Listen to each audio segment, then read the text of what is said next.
Salut l'équipe de rien du tout, parce qu'il n'y a pas d'équipe du tout. Qu'est-ce que ça signifie les pièges de la spiritualité? La spiritualité n'est pas piégeuse en soi, parce que la spiritualité c'est une forme de vérité qui est la nôtre. Quand on arrive dans le monde spirituel, et même quand on évolue dedans, même quand ça fait longtemps qu'on est dedans, on peut se faire avoir à plein d'étapes de notre développement. On passe pas forcément par les mêmes milieux, par les mêmes groupes de personnes et tout ça, mais il y a quand même beaucoup de similitudes qui se retrouvent dans le parcours de beaucoup de gens. Et donc, beaucoup de personnes se retrouvent à traverser les mêmes pièges, étapes, blocages, obstacles. Et le problème de ces pièges, c'est qu'ils sont pas forcément très graves en eux-mêmes. Comme tout piège, comme tout obstacle, on peut le dépasser. Simplement, ça peut nous ralentir sur notre parcours d'éveil et d'évolution. Et ça peut nous faire simplement perdre du temps. On a souvent envie que ça aille vite, on a envie d'atteindre le niveau suivant de notre évolution, on a envie de se sentir bien. Et donc rester bloqué à un certain endroit à cause d'obstacles qui peuvent être évités, eh ben c'est dommage. Alors, un des premiers pièges qu'on peut rencontrer, ça c'est vraiment quelque chose qu'on rencontre au début de notre parcours, c'est l'illusion qu'une seule personne ou qu'une seule doctrine a toute la vérité. Le souci, c'est que quand on arrive dans le milieu spirituel, quand on commence à faire ses recherches sur la spiritualité, eh ben le plus souvent, on est complètement perdu, on est très vulnérable, et donc on prend tout ce qu'il y a à prendre. Pourquoi ? Parce que la recherche spirituelle, elle est subtile, c'est une recherche qu'on fait quand on est justement en quête de sens, en quête d'identité, et étant donné que ce n'est pas un domaine solide, arrêté, où il y a une bonne façon de faire et une mauvaise façon de faire, comme ça pourrait être le cas avec par exemple la construction. Si je prends un marteau, je peux le tenir dans un sens et ça fonctionne, dans l'autre sens ça fonctionne pas. Avec la spiritualité, c'est pas vraiment pareil, tout est beaucoup plus subtil, tout est beaucoup plus délicat, et donc on peut très bien se faire avoir par certaines informations en croyant qu'elles sont les bonnes, alors qu'en fait, c'est pas du tout le cas. Il est possible de tomber sur une personne qui a l'air de tellement bien vivre sa vie qu'on a envie de tout faire comme elle, et donc on va prendre tous ses conseils au pied de la lettre, et on se dit que parce que ça a fonctionné pour cette personne, ça va fonctionner pour nous.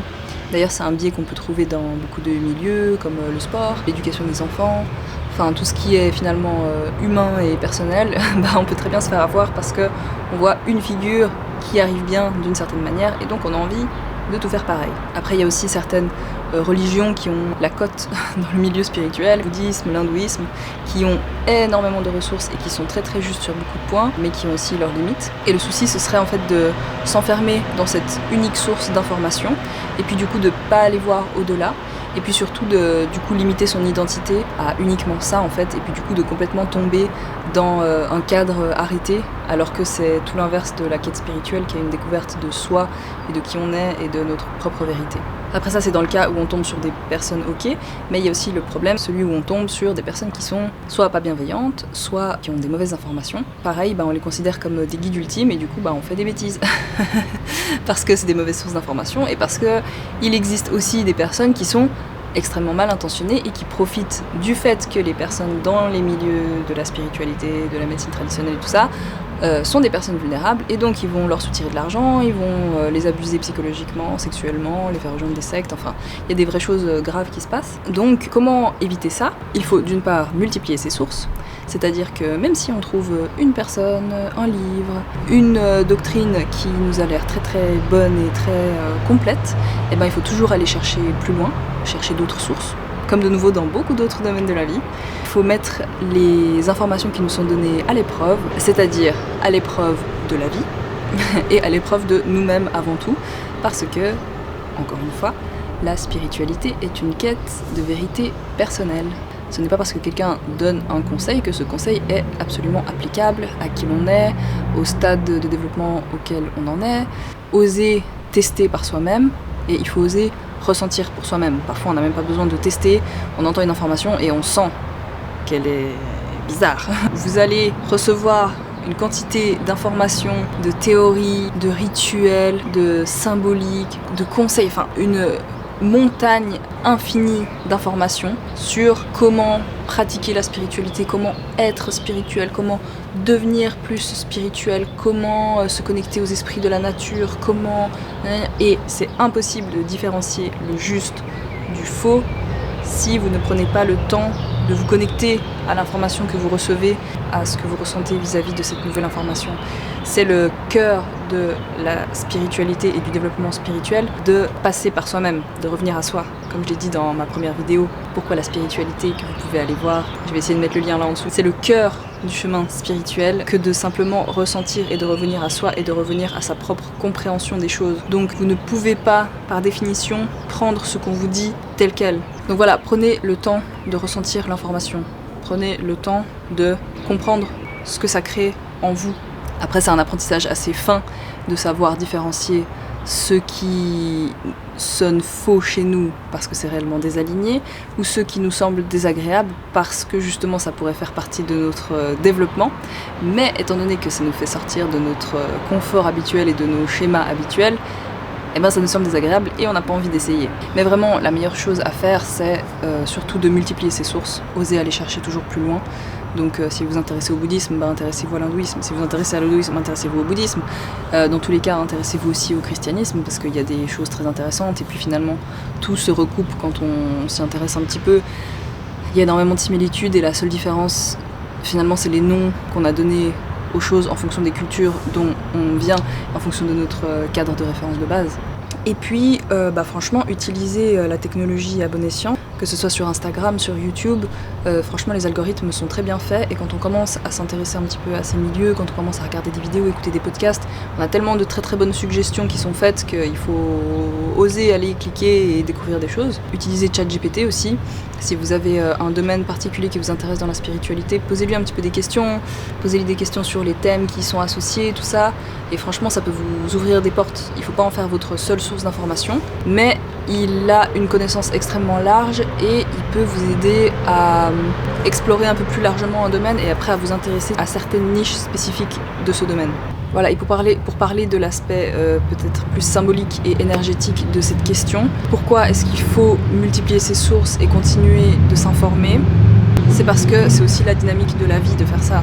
Tout se remet constamment à jour, la vie elle est fluide, la vie elle est active et tout évolue constamment et donc il faut aussi être capable de faire ça avec ce qui nous nourrit, avec les sources d'informations qu'on a, surtout dans le domaine de la spiritualité qui évolue très vite puisqu'il évolue à la vitesse de notre conscience qui s'expand et notre conscience s'expand très vite parce qu'elle le fait à l'échelle de toutes les personnes qui actuellement évoluent au niveau de leur conscience. C'est une évolution qui se fait au niveau de l'humanité tout entière et donc on a constamment des nouvelles sources, des nouvelles clés, des nouvelles façons d'exprimer une même chose et il faut trouver toujours celle qui nous correspond le mieux, celle qui fait le plus de sens. Et parfois il y a des personnes qui ont une nouvelle façon d'aborder une question qui avait été en quelque sorte résolue et qui apporte de la nuance et du contraste à cette notion. Et ça fait partie de l'expansion de conscience et de l'avancée spirituelle, c'est de prendre une notion, prendre un concept qui était plus ou moins terminé et d'aller le complexifier encore. Donc il faut rester à l'écoute, il faut rester disponible, il faut continuer à se renseigner, à écouter, à intégrer, à questionner. Ça fait partie de la dynamique de la vie et ça fait partie de l'évolution spirituelle. Alors, le deuxième piège qui est pour moi très répandu et très grave, enfin je vois beaucoup de posts là-dessus, je vois beaucoup de gens qui en parlent, enfin bref, c'est qu'on doit être seul pendant son parcours d'éveil spirituel. Donc c'est n'importe quoi, c'est n'importe quoi. Je sais pas si vous avez déjà vu des mimes ou des images, des trucs comme ça qui disent genre ouais, the path to enlightenment is a solo one, que ouais, je sais pas, il faut aller s'isoler dans la nature et qu'il y a que comme ça qu'on peut machin truc, blablabla. C'est n'importe quoi. Alors oui, évidemment qu'il faudrait apprendre à être seul. On a vécu pendant plusieurs années, je pense beaucoup d'entre nous pendant l'adolescence, on a pu constater que certaines personnes avaient des gros problèmes de dépendance sociale. Certaines personnes n'arrivent pas à exister pour elles-mêmes et elles s'identifient uniquement au groupe auquel elles appartiennent, que ce soit leur famille, que ce soit leurs amis, que ce soit leur club de sport, enfin j'en sais rien. Il y a beaucoup de gens qui sont bloqués dans une identité liée à un groupe. Et c'est précisément à ces personnes-là que s'adressent les messages du type You have to learn to be alone again. Enfin, il faut réapprendre à être seul, il faut être capable de passer du temps seul et machin et tout ça. Et c'est totalement vrai. C'est pas normal d'être incapable de rester seul chez soi ou de pas pouvoir aller manger au restaurant tout seul si on a envie d'aller manger au restaurant tout seul. On devrait être capable de faire tout ce qu'on fait en groupe, seul, et que ça ne pose pas de problème simplement parce que notre propre présence est agréable pour nous-mêmes. Mais, et c'est un grand mais, ça ne signifie pas que il faut être tout le temps tout seul à partir du moment où on débute une quête spirituelle. Ça ne signifie pas que la présence de gens autour de nous va nous empêcher de grandir spirituellement, va nous empêcher de nous développer dans qui nous sommes. C'est complètement faux. Donc pour moi, d'où émerge cette croyance? De deux endroits, c'est ce que je vous ai dit, c'est qu'il y a ces personnes qui étaient très dépendantes sociales, qui se sont rendues compte qu'il fallait aussi apprendre à être seul, et donc en fait les messages, comme tout le monde, les messages qu'on poste sur les réseaux, en fait on les adresse aussi à nous-mêmes. Donc c'est des personnes qui, parce qu'elles ont eu besoin de réapprendre à être seules, ont envie d'enseigner aux autres à être seules. Effectivement c'est important. Mais c'est aussi du fait que dans l'inconscient collectif, il y a cette image très forte de l'ermite. L'ermite étant souvent associé aussi au sage, au moine dans sa montagne, donc à la sorcière dans sa forêt. Donc une personne qui serait isolée, loin des hommes, loin de la société, et qui détiendrait une sagesse différente, une connaissance de la nature, une connaissance de soi, qui ne pourrait être conservée et maintenue que par cette position isolée. Quand on entame un parcours spirituel, quand on commence à s'éveiller spirituellement, à se rendre compte de choses, on a souvent tendance à se détacher des groupes sociaux dans lesquels on était, de sa famille, des gens qui nous entourent, parce qu'on n'a pas tous le même rythme, et donc ça nous différencie, ça nous extrait soudainement d'un groupe, et donc pour justifier cette aliénation, pour justifier cette aliénation que l'on vit, on se dit je suis l'ermite. On se colle l'archétype de l'ermite parce que ça justifie le fait d'être soudainement isolé, d'être soudainement seul, d'être soudainement incompris. Et au lieu d'être incompris simplement parce que on évolue, on change, on voit les choses différemment, on est isolé parce que d'un coup on détient une connaissance supérieure, d'un coup on détient des secrets que les autres n'ont pas, et donc on a envie de se coller cette étiquette d'ermite. Sauf que si je suis l'ermite, si je suis le sage dans la montagne, dans ce cas-là, je dois activement repousser les gens qui viendraient perturber ma paix et mon calme, et donc renforcer mon isolement, et donc devenir fou. Non, c'est pas vrai. Voilà, sauf que peut-être que pour certaines personnes c'est un chemin qui est juste. Il y a des personnes qui ont vraiment peu de besoins sociaux, qui ont peu de besoins de connexion, qui n'ont pas envie de voir du monde, ou alors ils sont tellement touchés partout et vraiment ils ont tout essayé et c'est trop difficile d'être en contact avec le monde, et du coup cette position d'ermite leur convient. Peut-être que c'est des personnes qui vivent vraiment dans des endroits qui sont éloignés de la ville, et donc ça fait simplement du sens d'être éloigné. Enfin je veux dire, il y a plein de circonstances dans lesquelles être un ermite et être isolé du monde fait du sens, et fait aussi du sens dans le cadre d'un parcours d'éveil spirituel, mais ce n'est pas une nécessité, ce n'est pas une obligation du tout. Et aussi, évidemment, parfois c'est nécessaire parce qu'on passe justement par des phases de recalibrage où on remet en question notre réalité, on remet en question nos liens sociaux, on réapprend à se connaître, on réapprend à connaître les autres, on réapprend à appréhender le monde, et donc on a besoin de prendre un petit peu de recul, de s'isoler, passer du temps chez soi, voir un petit peu moins de monde pour simplement se recalibrer à l'intérieur de nous-mêmes. C'est normal, c'est naturel, toute personne saine et qui se connaît le fait de temps en temps. Mais pourquoi est-ce que ça n'est pas une nécessité absolue d'être seul pendant son parcours spirituel, et même pourquoi ce n'est pas recommandé? Parce qu'on a besoin de références pour avancer. C'est que même les personnes qui vous disent être seul, et puis être un ermite, et puis un sage, et puis d'avoir des connaissances que personne d'autre n'a, machin, même cette personne, elle lit des livres, elle regarde des vidéos, elle s'informe, elle utilise des objets, des trucs, des machins, donc tout ce qu'elle consomme, en fait, elle l'a pas appris toute seule, ça vient de quelqu'un, donc ça vient des autres. Alors je suis d'accord que lire un livre, c'est pas le même rapport aux autres que d'aller boire un café avec quelqu'un, mais tout de même, on a besoin des autres pour se tenir informé, on a besoin des autres pour apprendre des choses, pour se former, pour s'informer pendant son développement, pour se comprendre. On a besoin des autres, on a besoin des écrits des autres, on a besoin des expériences des autres, on a besoin des formations des autres. Même le mec qui va fumer des joints tout seul chez lui, sa bœuf, c'est sûrement pas lui qui l'a fait pousser, c'est quelqu'un d'autre, donc il y a toujours une dépendance, on est des êtres sociaux. Pourquoi c'est pas une bonne idée d'être tout seul ? Parce que c'est des moments de grands changements dans la vie, des changements profonds qui peuvent vraiment nous transformer et nous faire perdre pied avec la réalité. Donc dans ces moments-là où on se sent un petit peu comme un fou, on se sent un petit peu détaché de la réalité, c'est quand même mieux d'être entouré. C'est mieux d'être entouré d'amis, de personnes de confiance, de famille, non seulement pour avoir un feedback sur nous-mêmes, savoir où on en est, parce que des fois on se rend pas compte qu'on est un peu en train de perdre la boule, ou vraiment justement trop s'isoler, ou trop changer d'une façon qui est pas forcément saine.